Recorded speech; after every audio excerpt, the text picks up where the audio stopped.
Okay.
Hello, everyone. The title of today's episode is going to be titled Creatures of Existence. Sorry, not Creatures of Existence, that's something else. Creatures of Eternity. And so, these words, creature of eternity, this phrase, I find it has a crucial value to the mentality of our civilization's advancement into time.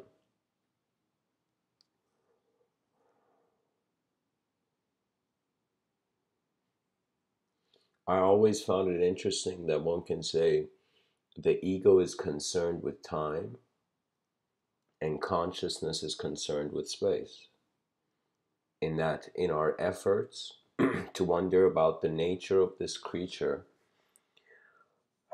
that has physically opened its eyes for a little while we're alive, we're asking ourselves, what could eternity mean to a creature that is walking towards the grave?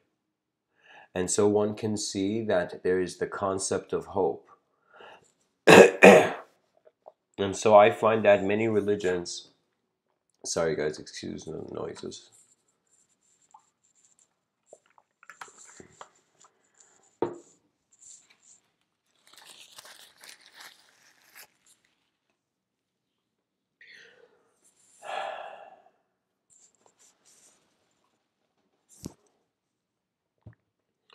What I'm saying is that when we study the self, we realize our self is a process of being aware that there is a point of awareness. This point of awareness is a subjectively kept static world.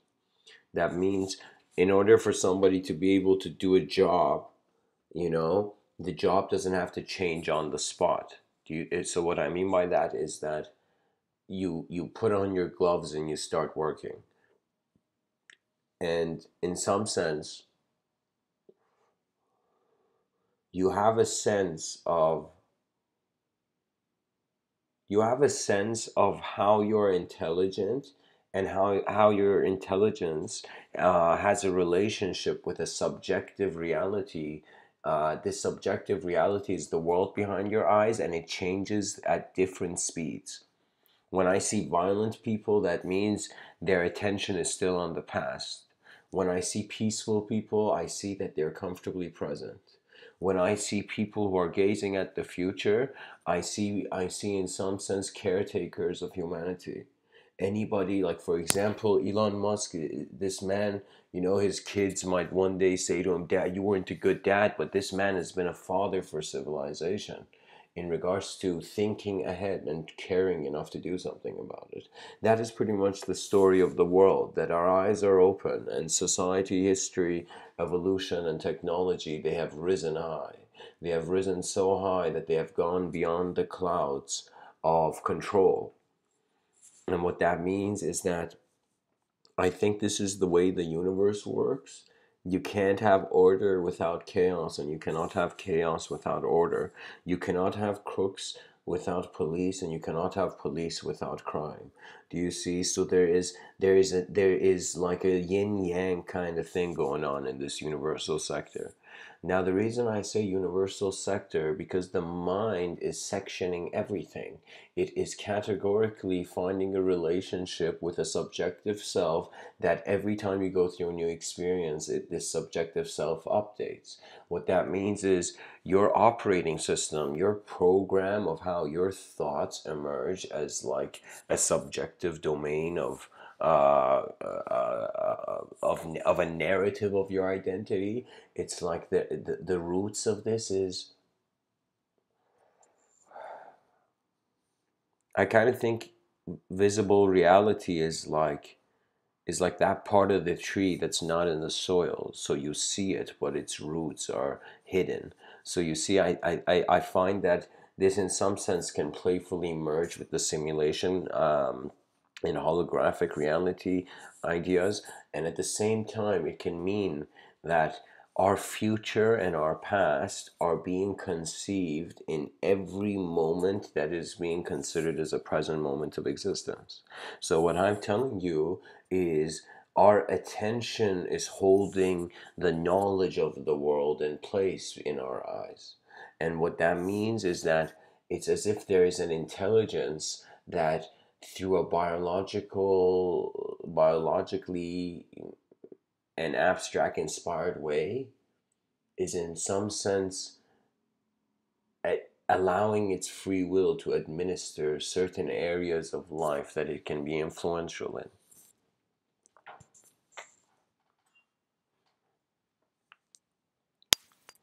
There are many ways that civilization can rebuild itself and it can destroy itself.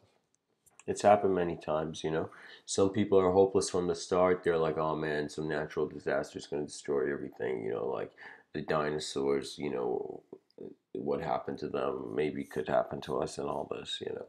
And what that means is nature might become angry at the human race. This has always been the case, that when violence or a certain overwhelming intensity entered the human experience, especially early on in history, they interpreted as if something was doing something to someone. So what that means is man's relationship with nature was in a way where man, in some sense, considered there's a hidden mind to the whole natural world, as if like there is a mystery. There is a mystery of a collective expression of intelligence of every living thing. And I think it could have certain scientific value, what I'm saying, in the sense that if every living being has a certain electromagnetic field, or a certain it's a certain energetic expression. This energetic expression is like a drop in an ocean. In some sense, it is separate, or let me say it like let's say it like this, like an iceberg in an ocean. And as this iceberg melts, it in some sense becomes the ocean. So in some sense, the metamorphosis or the enlightenment through a transcendental transformation is in some sense that which is looking through your eyes, looking at how it gave value to the shapes of reality, weaving into a story of a person's life. What I'm telling you is that if we do not acknowledge that good and bad coexist, right and wrong coexist, light and dark coexist,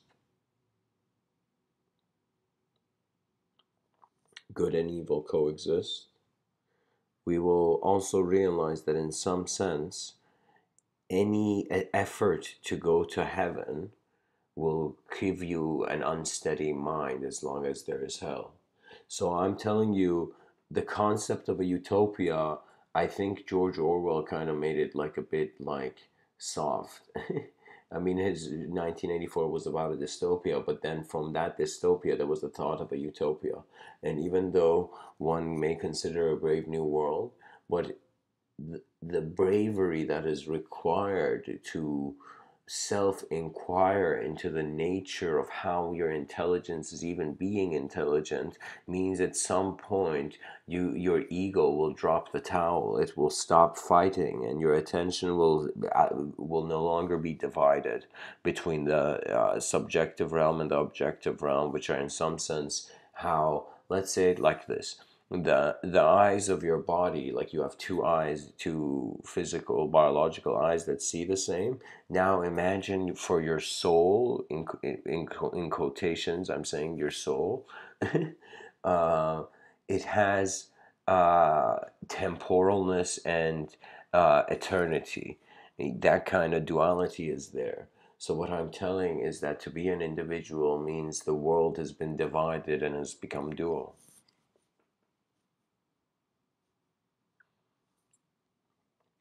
This unity and yogic oneness, it's not like some kumbaya moment or something where we all go by a beach, hold hands, and explore psychedelic drugs. I mean, like, sure, that's entertaining and should, there should be a freedom for the exploration of consciousness. There have been many great speakers who have spoken about this, but personally, what I want to in some sense focus on is that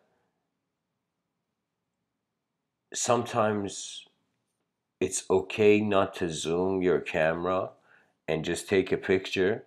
But sometimes, if you really want to see something accurately, you got to zoom in. And for a philosopher, that means you got to get deep with life. You got to wonder not about you. You shouldn't just be satisfied with the surface of the ocean when there is something deeper within. Do you see? So I'm saying, like imagine like the first scuba diver ever. You know what I mean? Like the first person who looked at the ocean. It's like, I want to go under there. You know what I mean? Like now, but and so that scuba diver would, in some sense, be looking at the surface of the water and thinking in his mind that he will go explore the unknown. Now, sometimes you can go egotistically explore the unknown, which is where the idiom "curiosity killed the cat" comes from.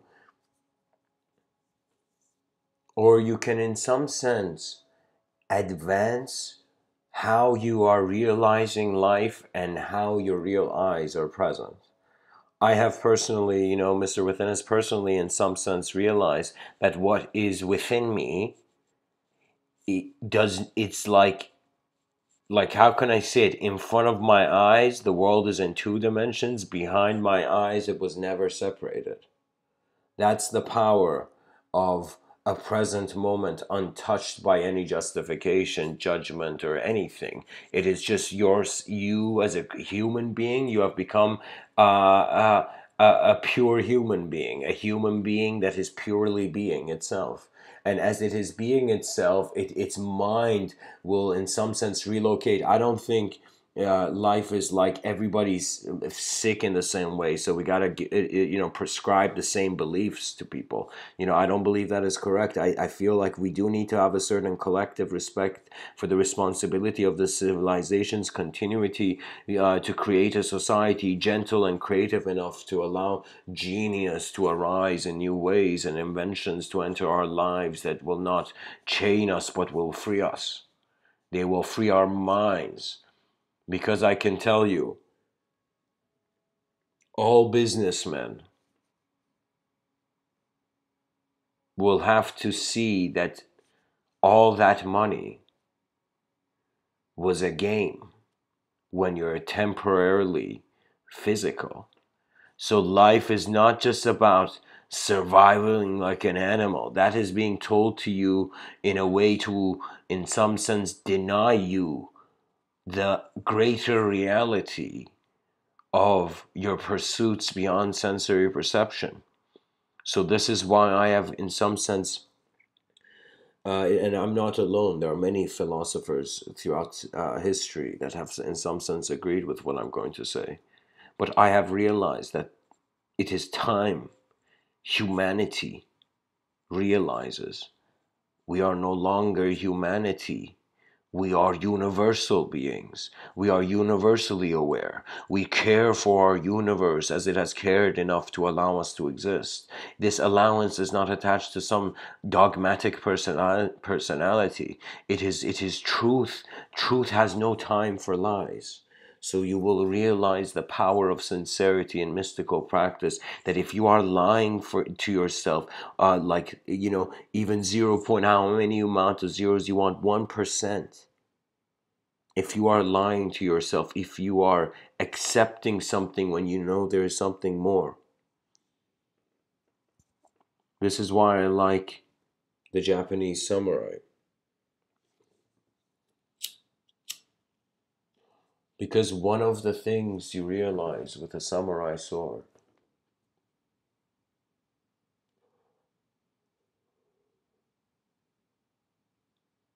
that it is a tool for continuity, not a tool for destruction. The world can change, but we first need to change it behind our eyes. Because whatever you do physically, this is why people don't attain a certain amount of happiness. For me, I never thought like, yo, let me go get some happiness from the store, like it was never like something I needed to get. For me, I realized that literally the moment I wake up, there is a moment of attention just present. This moment of attention, like literally in the mornings, I notice this. As I wake up, it's like I'm noticing as if certain parts of my brain also like petals of a flower opening up at dawn, like a lotus opening. So what I'm telling you is that if you are getting experiences where they are violent, do not think you can't change your karma. It's just that when life introduces violence into your reality, you're not seeing something it wants you to see. What do I mean by what life wants you to see? I mean that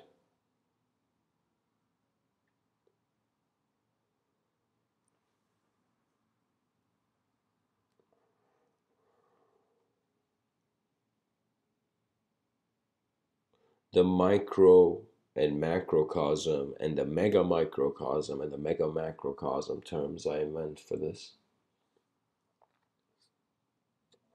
terms I have originated.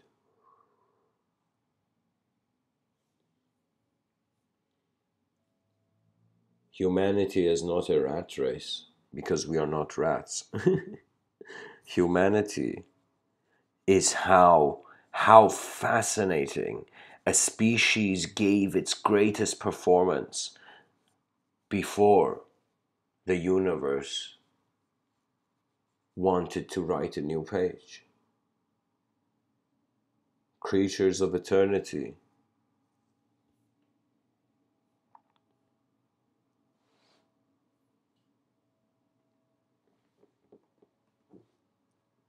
are, in some sense, how a universe is gazing back at itself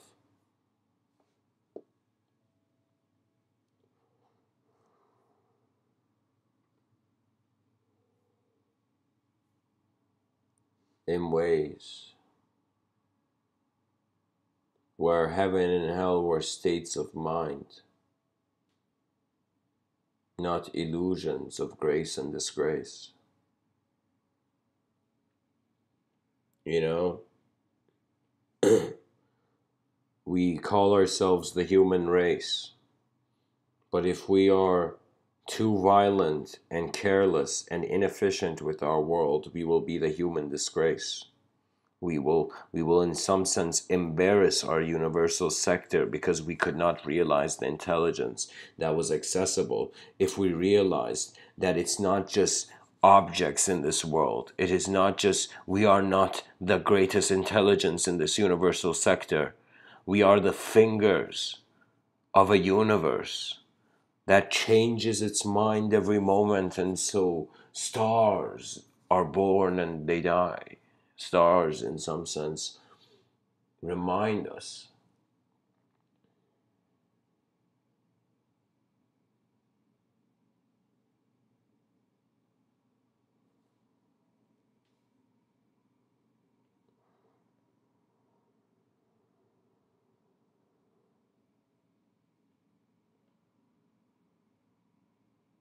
from a rat to a star. Live for life and you will live for life. What greater task can be attained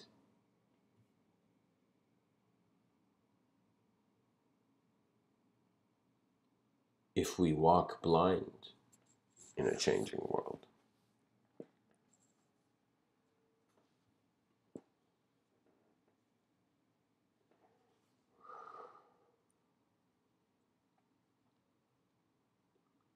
I want to share a quote from this Zen master named Dogen. Somebody came up to Zen Master Dogen one day and he's like, Zen Master Dogen, I'm a busy guy. I gotta get to work. I have some time now, right now. Just really quickly tell me, what is this Buddhism? What is this path to enlightenment and truth? Just tell me, I gotta go to work. And Zen Master Dogen, was very silent and he looks at the man and he says,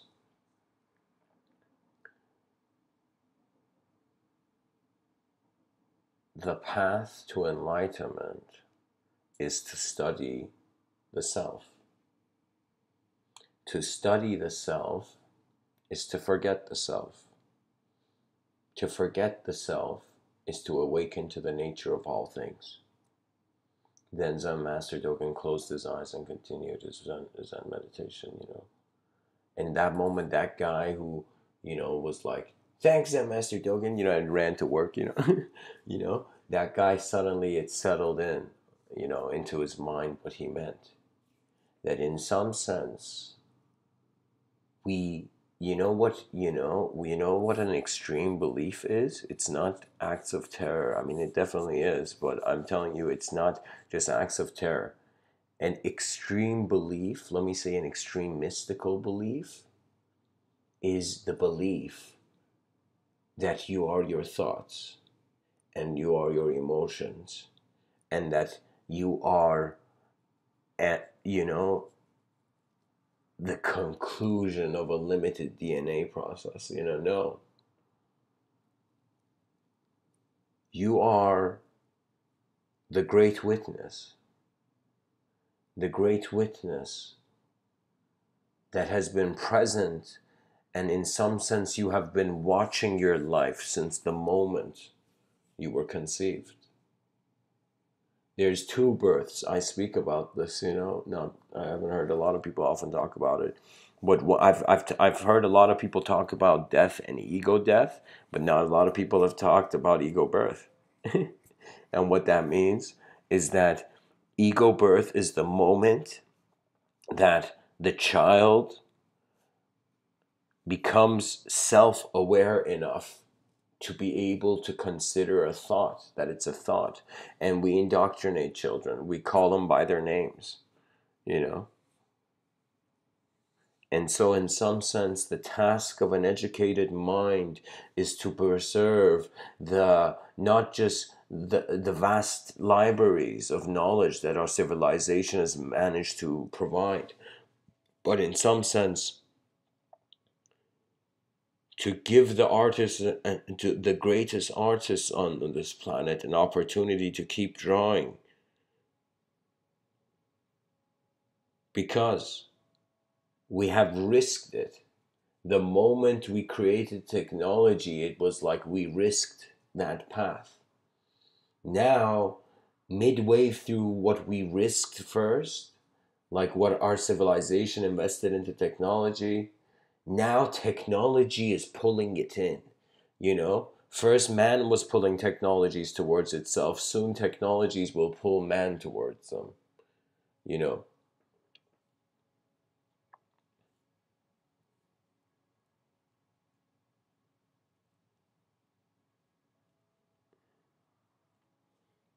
The kiss of life cannot be coded, it cannot become a program. We are not digitally, artificially eternal creatures based on the evolution of virtual technology, virtual reality technology, but we are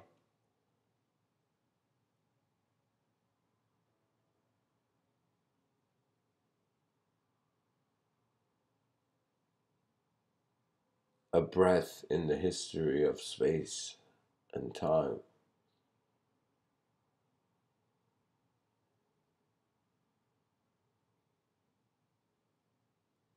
Fear nothing, for there is nothing to be feared.